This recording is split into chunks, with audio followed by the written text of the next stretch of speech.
بسم الله الرحمن الرحيم. الحمد لله الذي أنزل على عبده الكتاب ولم يجعل له عوجا قيما لينذر بأسا شديدا من لدنه ويبشر المؤمنين الذين يعملون الصالحات أن لهم أجرا حسنا ماكثين فيه أبدا وينذر الذين قالوا اتخذ الله ولدا ما لهم به من علم ولا لآبائهم كبرت كلمة تخرج من أفواههم إن يقولون إلا كذبا فلعلك باخع نفسك على آثارهم إن لم يؤمنوا بهذا الحديث أسفا إنا جعلنا ما على الأرض زينة لها لنبلوهم أيهم أحسن عملا وإنا لجاعلون ما عليها صعيدا جرزا أم حسبت أن أصحاب الكهف والرقيم كانوا من آياتنا عجبا إذ أوى الفتية إلى الكهف فقالوا ربنا آتنا من لدنك رحمة وهيئ لنا من أمرنا رشدا فضربنا على آذانهم في الكهف سنين عددا ثم بعثناهم لنعلم أي الحزبين أحصى لما لبثوا أمدا نحن نقص عليك نبأهم بالحق إنهم فتية آمنوا بربهم وزدناهم هدى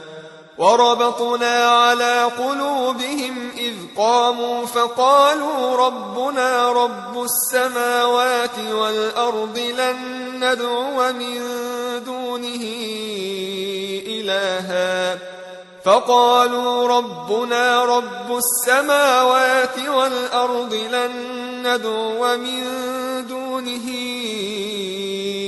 إلها لقد قلنا إذا شططا هؤلاء قومنا اتخذوا من دونه آلهة لولا يأتون عليهم بسلطان بين فمن أظلم ممن افترى على الله كذبا وإذ اعتزلتموهم وما يعبدون إلا الله فأووا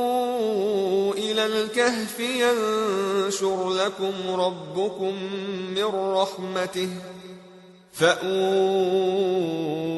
الكهف ينشر لكم ربكم من رحمته ويهيئ لكم من أمركم مرفقا وترى الشمس إذا طلعت تزاور عن كهفهم ذات اليمين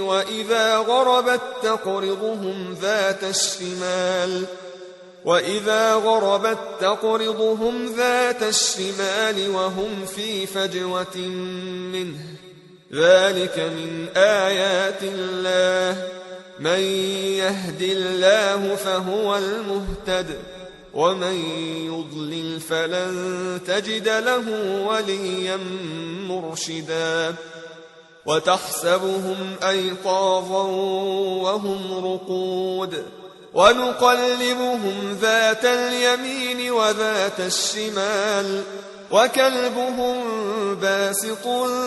ذراعيه بالوصيد لو اطلعت عليهم لوليت منهم فرارا ولملئت منهم رعبا وكذلك بعثناهم ليتساءلوا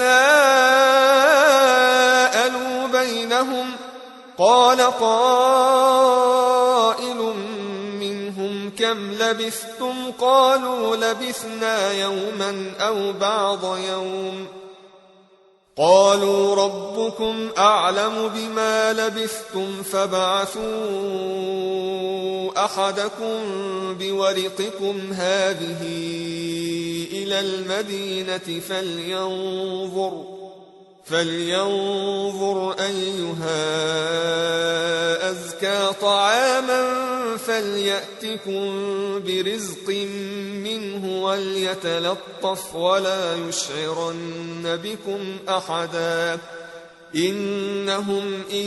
يظهروا عليكم يرجموكم أو يعيدوكم في ملتهم ولن تفلحوا إذن أبدا وكذلك أعثرنا عليهم ليعلموا أن وعد الله حق وأن الساعة لا ريب فيها إذ يتنازعون بينهم أمرهم فقالوا ابنوا عليهم بنيانا ربهم أعلم بهم قال الذين غلبوا على أمرهم لنتخذن عليهم مسجدا سيقولون ثلاثة رابعهم كلبهم ويقولون خمسة سادسهم كلبهم رجما بالغيب ويقولون سبعة وثامنهم كلبهم قل ربي أعلم بعدتهم ما يعلمهم إلا قليل فلا تمار فيهم إلا مراء ظاهرا ولا تستفت فيهم منهم أحدا ولا تقولن لشيء إني فاعل ذلك غدا إلا أن يشاء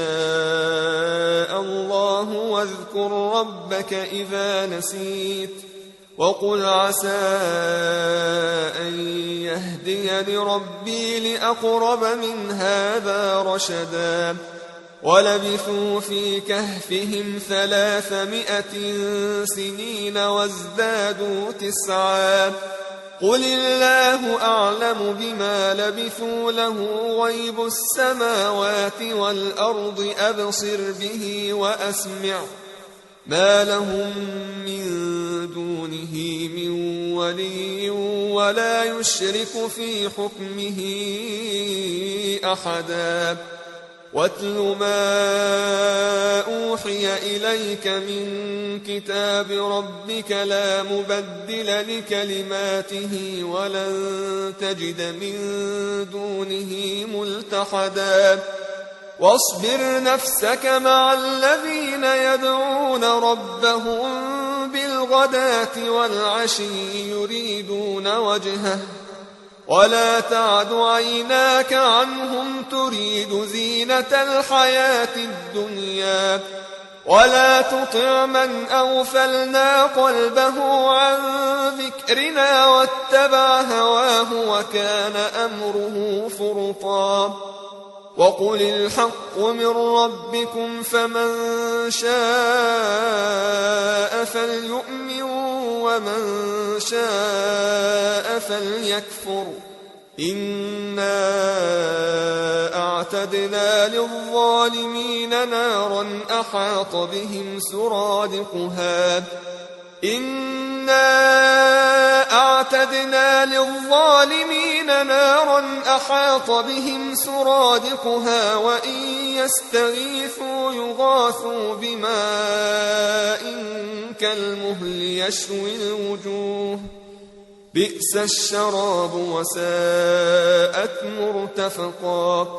إن الذين آمنوا وعملوا الصالحات إنا لا نضيع أجر من أحسن عملا أولئك لهم جنات عدن تجري من تحتهم الأنهار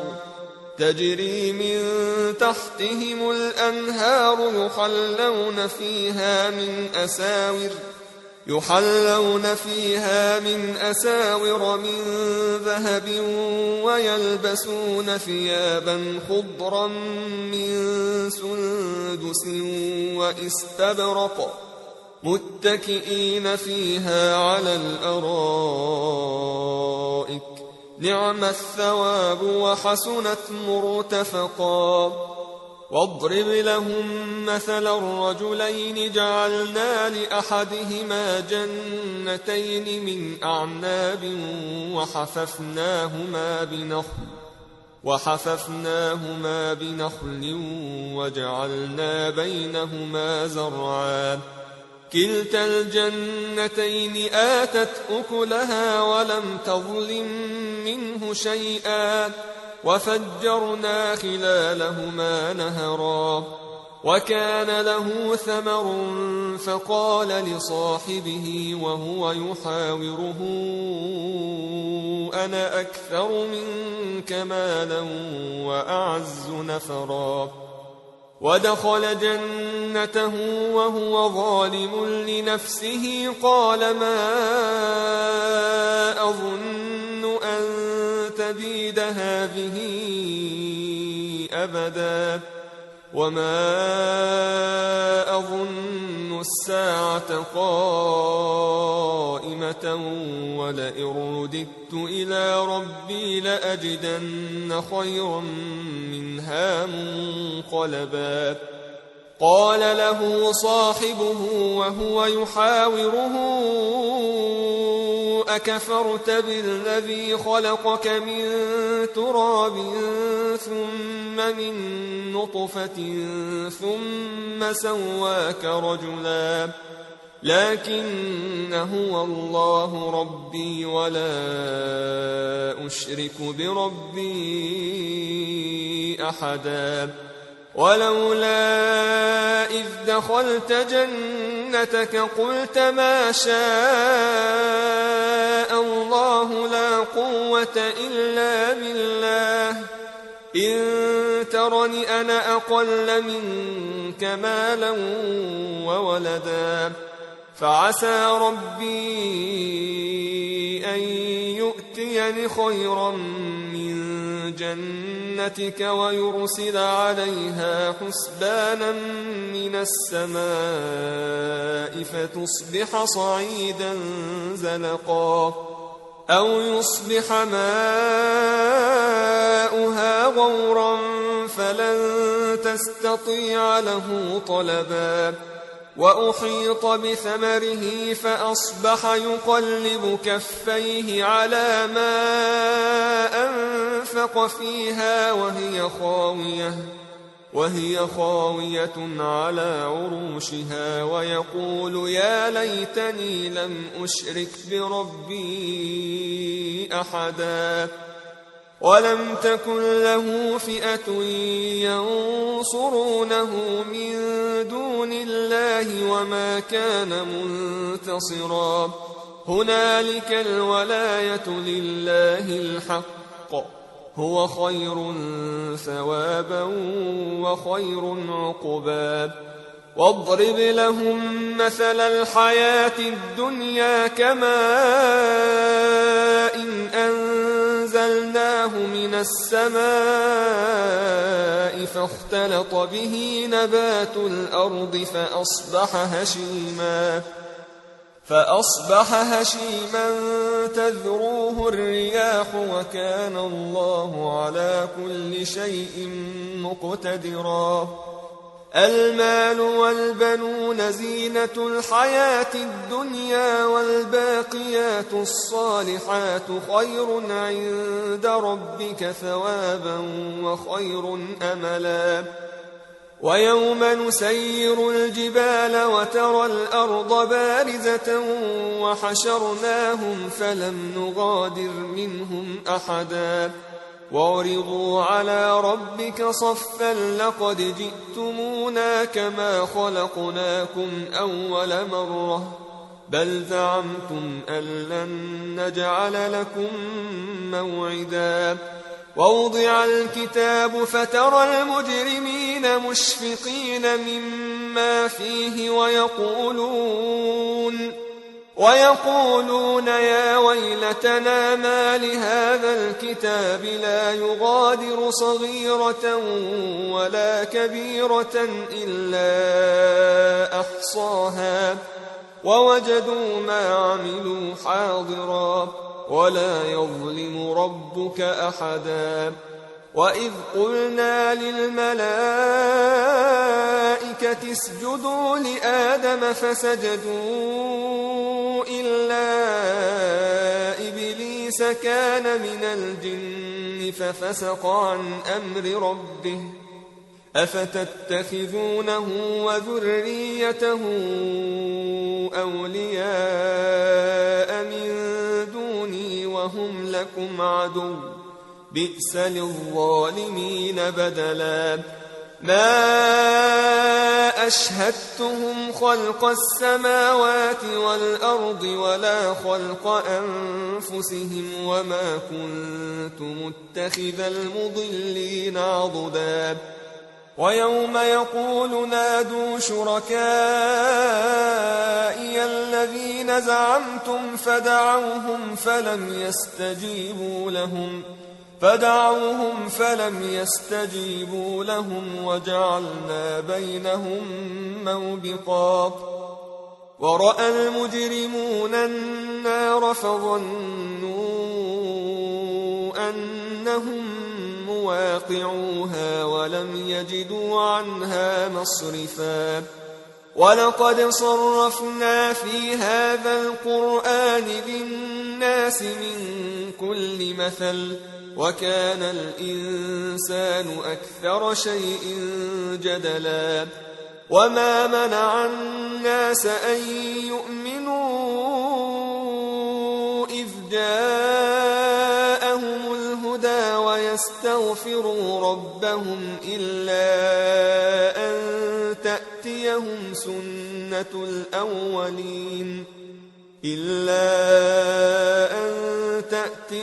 سنة الأولين أو يأتيهم العذاب قبلا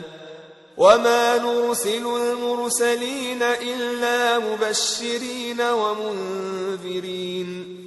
ويجادل الذين كفروا بالباطل ليدحضوا به الحق واتخذوا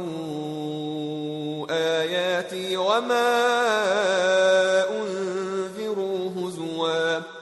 ومن أظلم ممن ذكر بآيات ربه فأعرض عنها ونسي ما قدمت يداه إنا جعلنا على قلوبهم أكنة أن يفقهوه وفي آذانهم وقرا وإن تدعهم إلى الهدى فلن يهتدوا إذن أبدا وربك الغفور ذو الرحمة لو يؤاخذهم بما كسبوا لعجل لهم العذاب بل لهم موعد لن يجدوا من دونه موئلا وتلك القرى أهلكناهم لما ظلموا وجعلنا لمهلكهم موعدا وإذ قال موسى لفتاه لا أبرح حتى أبلغ مجمع البحرين أو أمضي حقبا فلما بلغا مجمع بينهما نسيا حوتهما فاتخذ سبيله في البحر سربا فلما جاوزا قال لفتاه آتنا غداءنا لقد لقينا من سفرنا هذا نصبا قال أرأيت إذ أوينا إلى الصخرة فإن فإني نسيت الحوت وما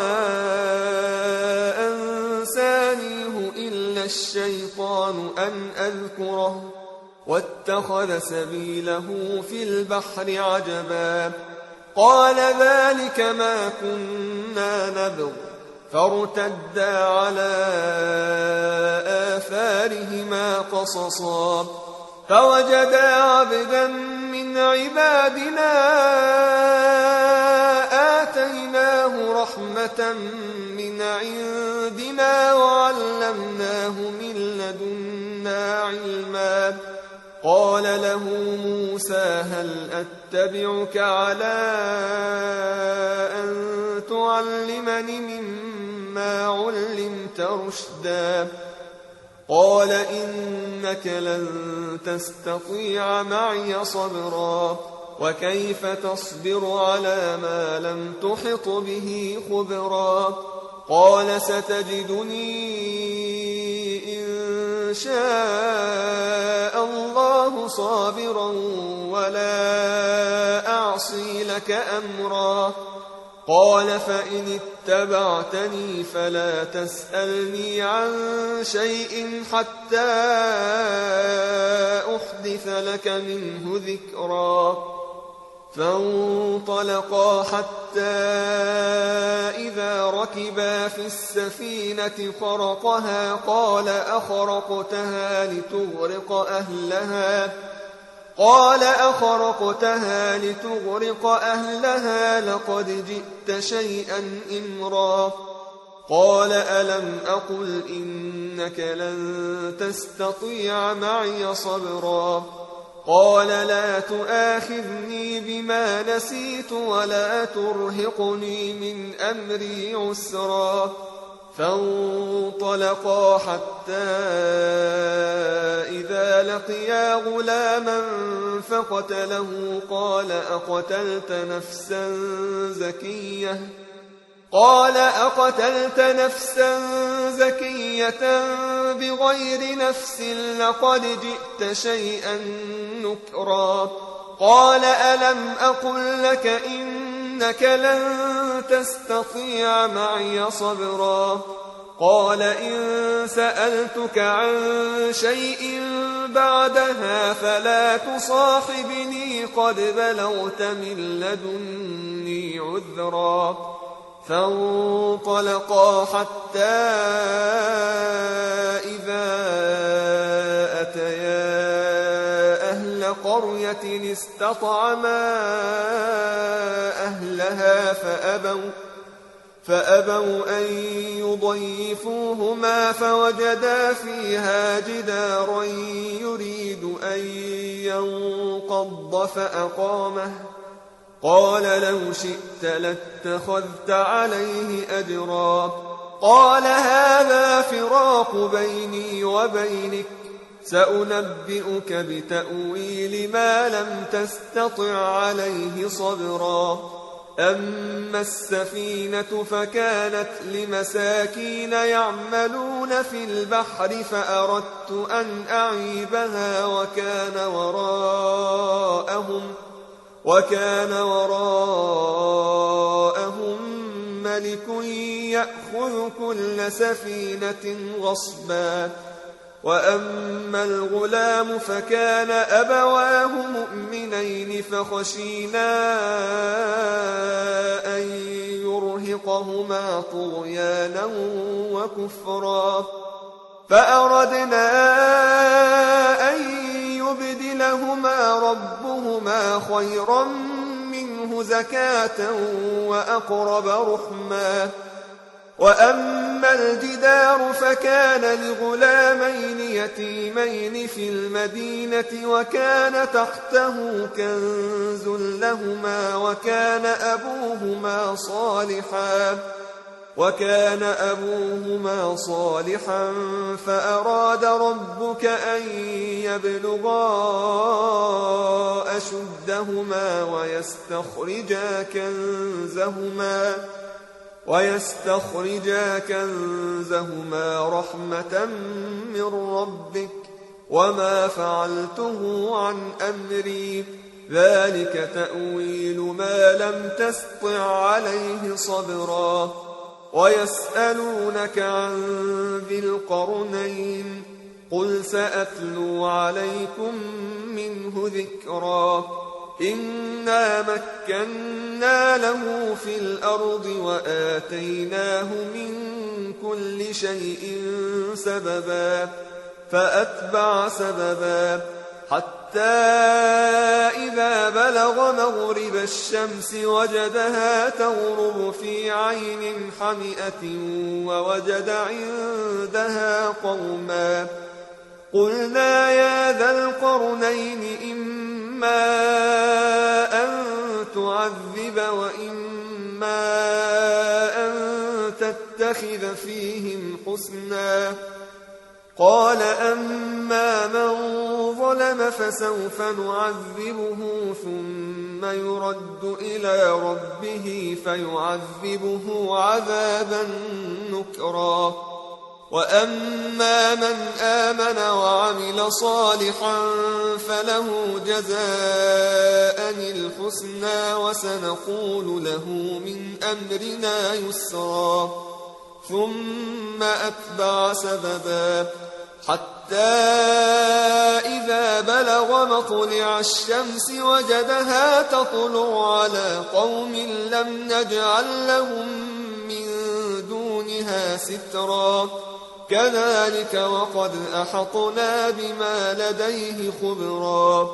ثم أتبع سببا حتى إذا بلغ بين السدين وجد من دونهما قوما لا يكادون يفقهون قولا قالوا يا ذا القرنين إن يأجوج ومأجوج مفسدون في الأرض فهل نجعل لك خرجا على أن تجعل بيننا وبينهم سدا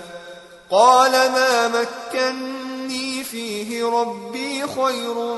فأعينوني بقوة أجعل بينكم وبينهم ردما آتوني زبر الحديد حتى إذا ساوى بين الصدفين قال انفخوا حتى إذا جعله نارا قال آتوني أفرغ عليه قطرا فما استطاعوا أن يظهروه وما استطاعوا له نقبا قال هذا رحمة من ربي فإذا جاء وعد ربي جعله دكاء وكان وعد ربي حقا وتركنا بعضهم يومئذ يموج في بعض ونفخ في الصور فجمعناهم جمعا وعرضنا جهنم يومئذ للكافرين عرضا الذين كانت أعينهم في غطاء عن ذكري وكانوا لا يستطيعون سمعا أفحسب الذين كفروا أن يتخذوا عبادي من دوني أولياء إنا أعتدنا جهنم للكافرين نزلا قل هل ننبئكم بالأخسرين أعمالا الذين ضل سعيهم في الحياة الدنيا وهم يحسبون أنهم يحسنون صنعا أولئك الذين كفروا بآيات ربهم ولقائه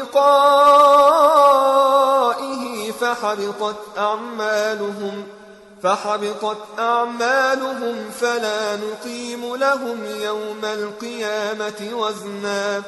ذلك جزاؤهم جهنم بما كفروا واتخذوا آياتي ورسلي هزوا إن الذين آمنوا وعملوا الصالحات كانت لهم جنات الفردوس نزلا خالدين فيها لا يبغون عنها حولا قل لو كان البحر مدادا لكلمات ربي لنفد البحر قبل